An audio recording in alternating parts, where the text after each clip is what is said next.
हाय मेरे प्यारे दोस्तों, आप सभी का स्टडी पॉइंट यूट्यूब चैनल में स्वागत है। मैं अमन सिंह। आज मेरा टॉपिक है कृत्रिम उपग्रह। दो प्रकार के होते हैं, भूस्थैतिक और ध्रुवीय उपग्रह। मैंने बताया था अगला टॉपिक मेरा क्या होगा, भूस्थैतिक उपग्रह। तो आज हम पढ़ेंगे दोस्तों भूस्थैतिक उपग्रह के बारे में। तो हम यहाँ से पढ़ लेते हैं दोस्तों। ये मान लेते हैं आपकी पृथ्वी है दोस्तों। ये क्या है? पृथ्वी है दोस्तों। ये आपकी पृथ्वी है सारी। ये क्या है? पृथ्वी है भाई। अब यहाँ इस पृथ्वी से 36,000 किलोमीटर, कितना? 36,000 किलोमीटर।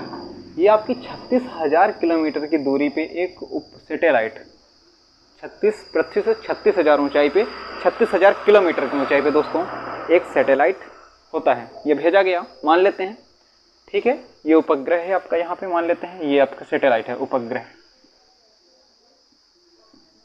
ठीक है। ये आपका उपग्रह हो गया, ठीक है। तो ये उपग्रह होगा कैसा? तो ये होगा दोस्तों कृत्रिम उपग्रह। कौन सा? कृत्रिम उपग्रह, ठीक है। ये होता है कृत्रिम उपग्रह। ये पृथ्वी है, जो ये पृथ्वी होगी, पृथ्वी की घूर्णन गति दोस्तों कितनी होती है? तो घूर्णन गति आपसे पूछ लेता है, घूर्णन, पृथ्वी की घूर्णन गति। तो आप बिल्कुल आसानी से दे सकते हैं 24 घंटे।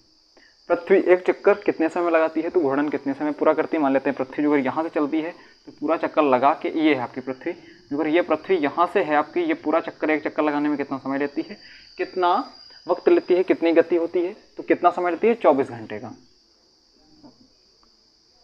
24 घंटे, ठीक है। यदि आपके एग्जाम पेपर में 24 घंटे नहीं दिया हुआ है तो आप क्या लगाते हैं? यदि 24 घंटे आपके ऑप्शन में नहीं है तो आप लगाते हैं, या फिर होता है 23 घंटे 56 मिनट दोस्तों 4.7 सेकेंड, 4.7 सेकेंड दोस्तों ये समय लगता है। यदि 24 घंटे ना हो ऑप्शन में तो ये होगा 23 घंटे 56 मिनट 4.7 सेकेंड दोस्तों, ठीक है। इसी जगह आपसे पूछ लेता है जो उपग्रह है, उपग्रह पृथ्वी का कितने समय में चक्कर लगाएगा। यदि हम यहाँ पे खड़े हैं, एग्जाम्पल देखिए, ये भी आपका 24 घंटे, उपग्रह भी 24 घंटे लगाएगा। कितने? उपग्रह भी 24 घंटे में एक चक्कर पूरा करेगा। आपको आप ये कह रहे हैं बड़ा है तो ये जल्दी लगाएगा? नहीं दोस्तों, आपने साइकिल का पहिया देखा होगा। साइकिल के पहिया जो भूरा होता है, जहाँ पहिया कसा जाता है, वहाँ का जहाँ तीलियाँ कसी जाती हैं, जहाँ पूरे रिम में फैली होती हैं, वो बड़ा होता है रिम। और ये देखिए जहाँ पे तीली होती है वो ध्रुव के साथ, ध्रुवीय कौन सी? दीर्घ वृत्ताकार गति में ये कौन सी गति कर रहा है? तो इसे बोलते हैं दीर्घ वृत्ताकार गति। दीर्घ वृत्ताकार गति। ये दीर्घ वृत्ताकार गति क्यों होगी? क्योंकि दीर्घ मतलब होता है बड़ा, वृत्त मतलब वृत्तीय गति। ये आपकी कौन सी गति है? वृत्तीय गति है दोस्तों, ठीक है। तो ये हो गया आपका।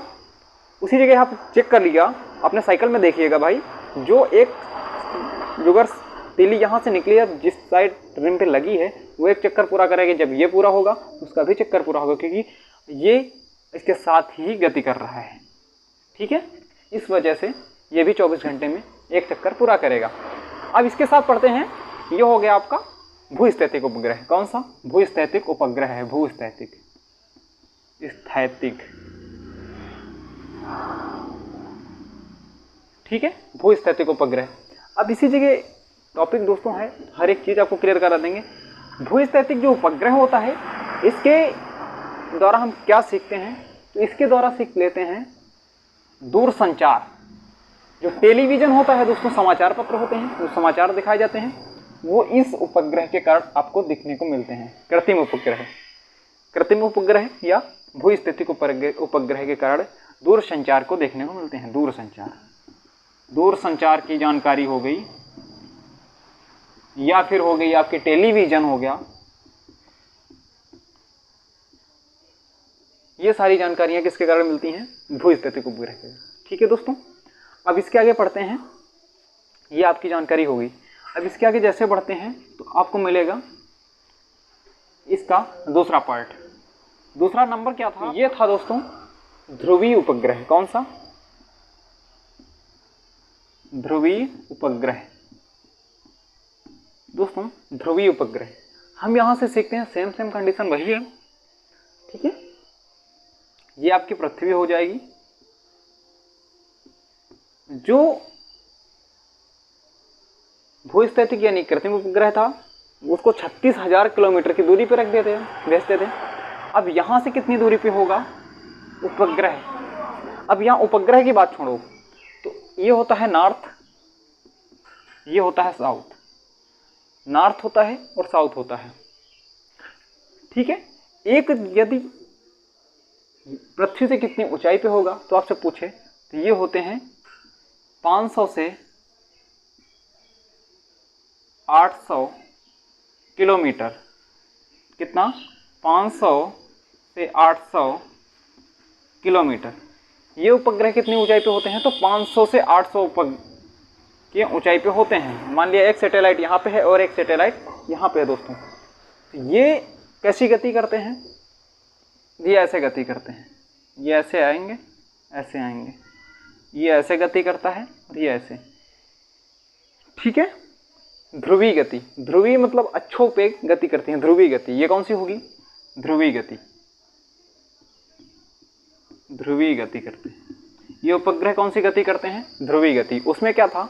दीर्घ वृत्ताकार गति। वृत्ताकार मतलब ये सीधा सीधा ऐसे घूम रहे थे, ऐसे ऐसे। ये ऐसे नहीं दोस्तों, ये ऐसे होगी फिर ये ऐसे ऐसे घूमेंगे, ठीक है। ये ऐसे आएगा और ये ऐसे जाएगा, ये ऐसे आएगा और ये ऐसे जाएगा, स्थिर होते हैं, ठीक है। ये ऐसे होंगे, ये स्थिर होंगे, ये ऐसे आएगा और ये ऐसे जाएगा, ठीक है। तो ये होगा ये। इसी जगह इसकी परिक्रमा कैसे करते हैं? तो पृथ्वी एक ध्रुव से दूसरी ध्रुव की ओर करते हैं। पृथ्वी के जो उपग्रह होते हैं, पृथ्वी की परिक्रमा जो होते हैं, उपग्रह दो हैं आपके। उपग्रह कैसे गति करते हैं दोस्तों? तो एक ध्रुव से, ये ध्रुव हम मान लेते हैं, एक का ध्रुव ये है, एक ये ध्रुव, एक ध्रुव से दूसरे ध्रुव की ओर करते हैं दोस्तों। एक ध्रुव से दूसरे ध्रुव की ओर करते हैं। अब इसी जगह बात कर लेते हैं, जो ये ध्रुवीय उपग्रह है इसके द्वारा हम किसकी जानकारी करते हैं? तो दोस्तों इसके द्वारा हम करते हैं मौसम की जानकारी।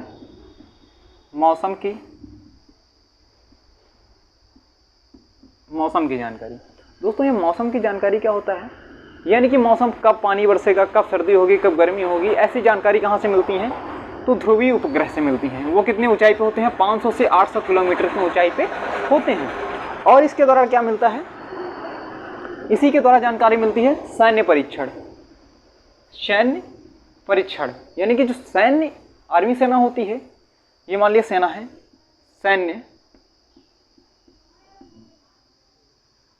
सैन्य युद्धाभ्यास। सैन्य युद्धाभ्यास मतलब क्या होता है दोस्तों? जो सैनिक होते हैं, इंडिया होगी, पाकिस्तान हो गया, रूस हो गया, कोई भी एक देश हो, जो अगर आपके ऊपर हमला कर रहा है तो आप किसके द्वारा आप देखेंगे कहाँ पे क्या मैटर चल रहे हैं, कौन सा सैनिक कहाँ पे है और उसका जहाज कैसा है, कैसा नहीं, और किस स्थिति में है, उसकी जानकारी कहाँ से मिलती है? तो ध्रुवीय उपग्रह से मिलती है दोस्तों।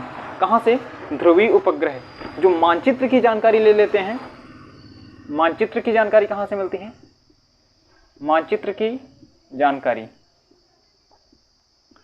जो मानचित्र की जानकारी होती है वो भी ध्रुवीय उपग्रह से मिलती है, ठीक है, ध्रुवीय उपग्रह से। इसी जगह सैन्य युद्धाभ्यास से, इसी से जासूसी लोग कर लेते हैं कि हम गए, जासूसी की जानकारी कहाँ से मिलती है? जासूसी की जानकारी भी ध्रुवीय उपग्रह से दोस्तों मिलती है। कहाँ से? ध्रुवीय उपग्रह से मिलती है। दोस्तों वीडियो अच्छा लग रहा हो तो लाइक कमेंट शेयर बनता है। अगले टॉपिक के साथ फिर से मुलाकात होगी STT पॉइंट यूट्यूब चैनल के साथ अमन सिंह से दोस्तों।